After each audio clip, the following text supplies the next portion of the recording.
আচ্ছা আসিয়া কি ও ছোট না বড়? এইমাত্র না ফেরার দেশে পাড়ি জমিয়েছেন মাগুরার আসিয়া। কিভাবে কখন তিনি মারা গেলেন এবং কি শেষ মুহূর্তে তার সাথে কি ঘটেছিল যা জানলে আপনি অবাক হবেন।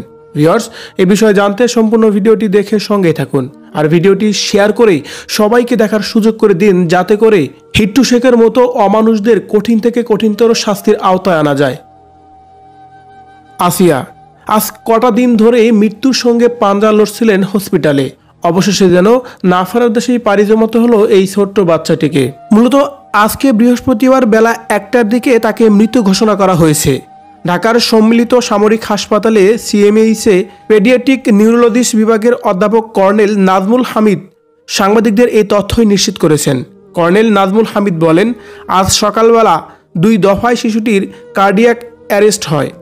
সিপিআর দেওয়ার পরও তার হৃৎপিণ্ড ফিরে আসে একবার, কিন্তু বেলা 12টায় তার আবার কার্ডিয়াক অ্যারেস্ট হয়। এই দফায় সিপিআর দেওয়ার পরও তার হৃৎপিণ্ড আর ফিরে আসেনি। বেলা 1টার দিকে তাকে মৃত ঘোষণা করা হয়েছে। তবে এ বিষয়ে বিস্তারিত না জানা গেলেও তিনি যে মারা গেছেন এটা নিশ্চিত করেছেন কর্নেল নাজমুল হামিদ। এদিকে তার মৃত্যুতে যেন তার পরিবারের মধ্যে গভীর শোকের মাতব তৈরি হয়েছে। কান্নায় ভেঙে পড়ছে পুরো গ্রামবাসী। তার কারণ, আসিয়ার জন্য বাংলাদেশের মানুষের কার মন কাঁদেনি।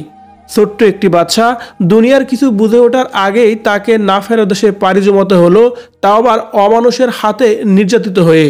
আসিয়ার মৃত্যুতে গভীর শোকের মাতব তৈরি হয়েছে তাদের পুরো পরিবারের মধ্যে। ঠিক তেমনই পুরো বাংলাদেশের মানুষের যেন স্তব্ধ হয়ে গেছে, কোনোভাবেই মেনে নিতে পারছে না আসিয়ার মৃত্যু। ভিউয়ার্স, আসিয়ার সাথে যারা এই অমানবিক কর্মকাণ্ড করেছে তাদেরকে কি এমন শাস্তি এখনই দেওয়া উচিত বলে আপনি মনে করেন? অবশ্যই কমেন্ট করে জানাবেন কমেন্ট বক্সে। এটা আমরা জনগণ যদি জানতে পারতাম, প্রথমে এলাকার মধ্যেই খাই নিতাম, আমরা তাকে জায়গায় মেরে ফেলতাম। কোনো আইন আমাদের দেখার কাজ ছিল